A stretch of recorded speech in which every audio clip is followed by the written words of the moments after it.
मेरे अकबर नगर के लोगों, मुझे माफ कर देना। मेरा कैमरा और मेरा माइक सरकारी बुलडोजरों के आगे बौने साबित हो गए। लखनऊ की पत्रकार होने के नाते मैं दिल से चाहती थी कि अकबर नगर गिरने से बच जाए, लेकिन मैं बचा नहीं पाई। इसके लिए मैं आप सबसे दिल से माफी मांगती हूँ। अगर इंसान के अंदर मानवता है और अपनी मानवता का वो अच्छा रूप से जो सकारात्मक तौर पर उसका उपयोग करता है और एक दूसरे के लिए एक इंसानियत के जीवन के नाते, एक इंसानियत के नाते उसके जो परिवेश में आपका जो सकारात्मक रवैया होता है वो किसी के काम आ पाए, वही मानवता है। इसमें कोई दो राय नहीं है। और आपको अभी हम देखो सुनाने वाले हैं किस तरह से जो बुलडोज़र बाबा की कार्रवाई हुई है। और जो बुलडोज़र की कार्रवाई इस प्रकार से हुई है कि वहाँ के जो अन्य स्थानीय पत्रकारों ने बड़े ही कवरेज कर करके चलाया और किस तरह से अपने आप को प्रस्तुत करवाया उन लोगों ने इस कवरेज को। लेकिन इसी के ठीक विपरीत प्रज्ञा मिश्रा जी ने जो वो बता रही हैं कि किस तरह से वो उसका जिम्मा ले रही हैं। और की तो बात दूसरी, इतनी मतलब उनके जो बोलने का तरीका है, फिलहाल वो भावुक तौर पर बोल रही हैं और उनके उस भावुक पल को सुनकर समझ में आता है कि वास्तव में मानवता अभी ऐसे कुछ पत्रकार हैं उनके अंदर जिंदा है। तो आइए सुनते हैं प्रज्ञा मिश्रा जी को पहले, फिर बात करते हैं।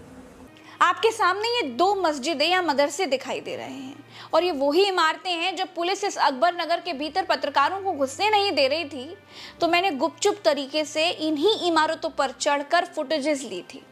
दुनिया को दिखाया था कि अकबर नगर केवल मुस्लिमों की बस्ती नहीं है, हिंदू भाइयों के भी घर उजड़ रहे हैं भाई, जहां 50 से 60 हजार लोग रहते हैं। इस बार ड्रोन उड़ाने में, फुटेजेस लेने में मेरे हाथ कांप रहे थे। मेरे हाथ एक जीती जागती बस्ती को श्मशान में बदलता हुआ नहीं देख पा रहे थे। इस मस्जिद का मदरसे की अकेली खड़ी इमारत को देखकर के आज मन बहुत विचलित है। भीतर से बहुत दुखी हूँ, मन बहुत उदास है।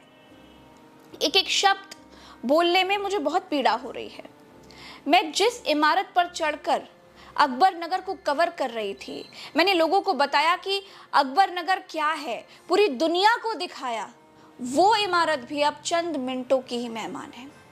मैं थोड़ी देर और अकबर नगर में रुकती तो शायद ये मेरी आंखों के सामने ही ज़मींदोज़ हो जाती, लेकिन मैं ये देखने की हिम्मत नहीं कर पा रही थी।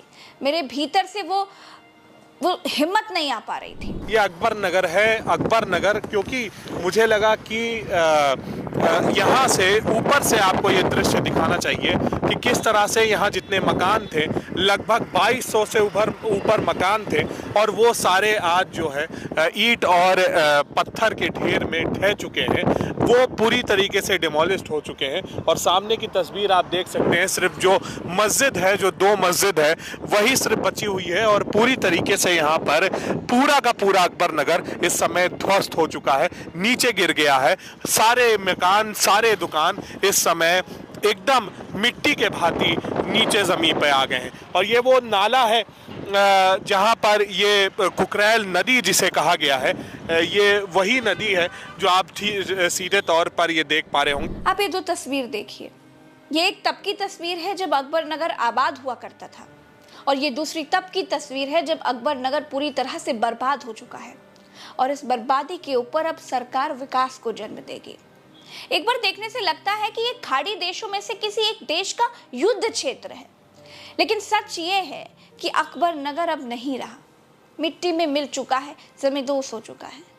कहते हैं कि अब इस जगह पर रिवर फ्रंट बनाया जाएगा। घर गिरने से पहले लोग कैसे बिलख रहे थे, कैसे रो रहे थे, आप वो देखिए।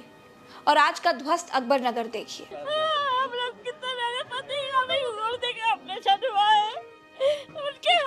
कितने साल से रह रहे हैं आप लोग? हम लोग कम से कम 40 साल से रह रहे हैं। क्या बोल रहे हैं आप लोगों से, क्यों हटा रहे हैं आप लोगों को? कह रहे रिवर फ्रंट बनाएंगे। तो एक रिवर फ्रंट बनाने के लिए आप लोग को बेघर किया जा रहा है, लेकिन उसके बाद कोई घर दिया जा रहा है? कुछ नहीं, मुआवजा कुछ भी नहीं। नहीं पूछो मुझसे, कुछ नहीं पूछो। टूट रहा घर। क्या बोल रहे हो? घर टूट रहा है। घर गिरा रहे हैं। अब कह रहे हैं सामान निकालो, हम लोग सामान कहाँ लेके जाएं, कहाँ लेके सामान चले जाएं, बताएं। पहले शांत हो जाओ बेटा, शांत हो जाओ, शांत हो जाओ। दिमाग काम नहीं करा रहे बापों, भाइयों, कुछ तो समझो। उनको गरीब और गरीबी से दोनों से नफरत है। हम तो यही कह रहे हैं, उनको सबसे ज्यादा नफरत गरीब से है। हम लोग पैसा भी नहीं हम लोगों के पास, सारा पैसा। आप मत रोइए, आपको दिक्कत है? आप मत लो। ये जो काला सा, घटिया सा, बदबूदार सा कुकरेल नाला दिख रहा है आपको, सरकार इसे कुछ दिनों में रिवर फ्रंट बना देगी। अब वास्तव में इसे नाला फ्रंट कहना चाहिए। रिवर फ्रंट बनने के बाद क्या सरकार नाले के इस काले पानी को पानी की शक्ल दे पाएगी? मैं गारंटी देती हूं नहीं कर पाएगी। सरकार लखनऊ की गोमती नदी में गिरते हुए नालों को तो रोक नहीं पा रही है। गोमती नदी नाला बनती जा रही है, उसे नहीं बचा पा रही है। तो ये तो कुकरेल नाला पहले से ही नाला है, इसे कैसे नदी बना पाएंगे आप? अकबर नगर को गिराने को कुछ बहाना चाहिए था, बहाना मिल गया। घर उजड़ गए, सरकार को चैन मिल गया होगा।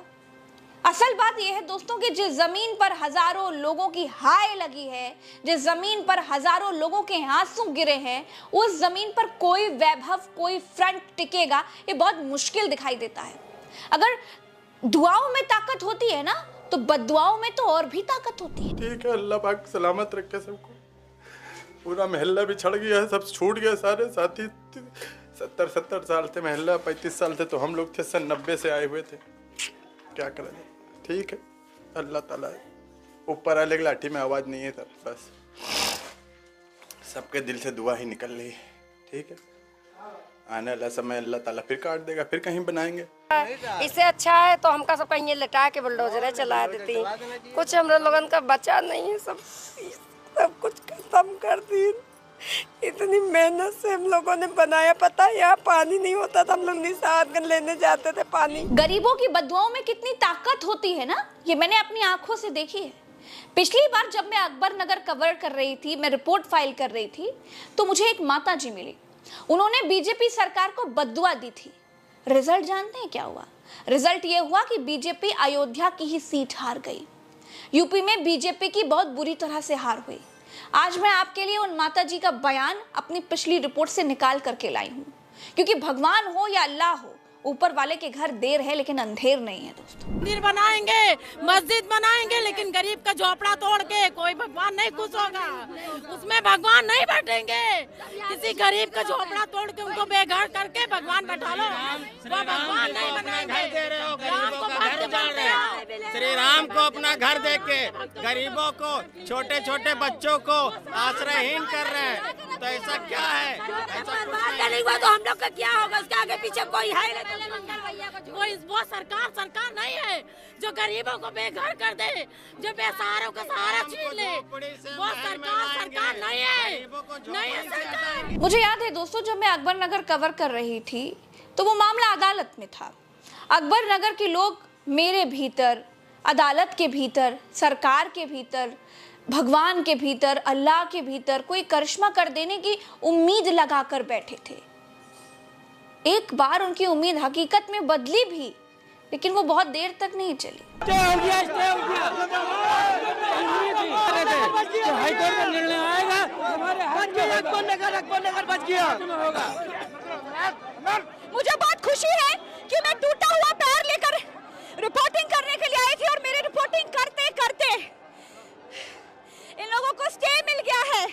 मुबारक हो आपको दोस्तों। मैंने एक नहीं कई रिपोर्ट्स अकबर नगर की हैं। अपने चैनल उल्टा चश्मा यूसी और प्रज्ञा के पन्ना पर कई रिपोर्ट्स मैंने फाइल की है, लेकिन मुझे माफ करना दोस्तों, हम हार गए, बुलडोजर जीत गया। सरकार अकबर नगर को गिराकर यहाँ पर रिवर फ्रंट बनाना चाहती है। अब जानते हैं हमारी जिम्मेदारी क्या है। अब हमारी और आपकी जिम्मेदारी ये है कि अकबर नगर पर नजर बनाए रखें और ये देखें कि कुकरेल नाले के पानी को ये कैसे नदी में तब्दील करते हैं। इस काले पानी को साफ करने के लिए ये आखिर क्या करते हैं। अगर कुछ नहीं करते तो बेवकूफ मत बनिएगा, सरकार के जुमलों में मत फंसिएगा, जुमले का जवाब अपनी उंगली से दीजिएगा। मैं आपको इस नाले की अपडेट देती रहूंगी कि ये नदी में बदला कि नहीं बदला। अगर नाला नदी में ना बदले, पानी साफ ना हो, तो तैयार रहिएगा जुमलेबाजी का सफाया करने के लिए, क्योंकि झूठ, फरेब और मक्कारी सरकार करे या फिर सगा भाई, होशियार रहिएगा दोस्तों। ऊपर वाले की लाठी में आवाज नहीं होती है, धीरज बनाए रखिएगा। इस वीडियो में इतना ही, मुझे इजाजत दीजिए। तो सुना आपने किस तरह से प्रज्ञा मिश्रा ने पूरा मतलब जो उनकी बोलते बोलते आंखें नम थीं, किस तरह से उन्होंने जिम्मा लिया है कि वास्तव में मेरा जो कैमरा है, मेरी जो पत्रकारिता है, मैं आप लोगों का बचाव नहीं कर पाई।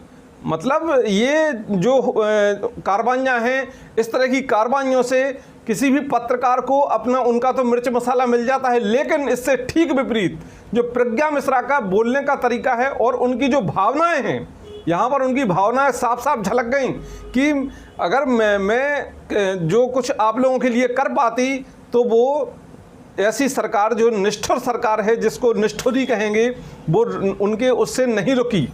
तो वो पूरा जिम्मा लेकर बोली। इसमें उनके जो भावनात्मक जो भाव थे उनके आपके सामने साफ साफ छलके, किस तरह से वो सच्ची पत्रकार हैं। ऐसी पत्रकार को तो हमारा न्यूज़ स्टार MP चैनल भी सलाम करता है। अगली सच्ची एवं निष्पक्ष खबरों के लिए अपने न्यूज़ स्टार MP चैनल को सब्सक्राइब जरूर करें। जय हिंद, जय संविधान। देखते रहिए न्यूज़ स्टार MP चैनल, सच के साथ।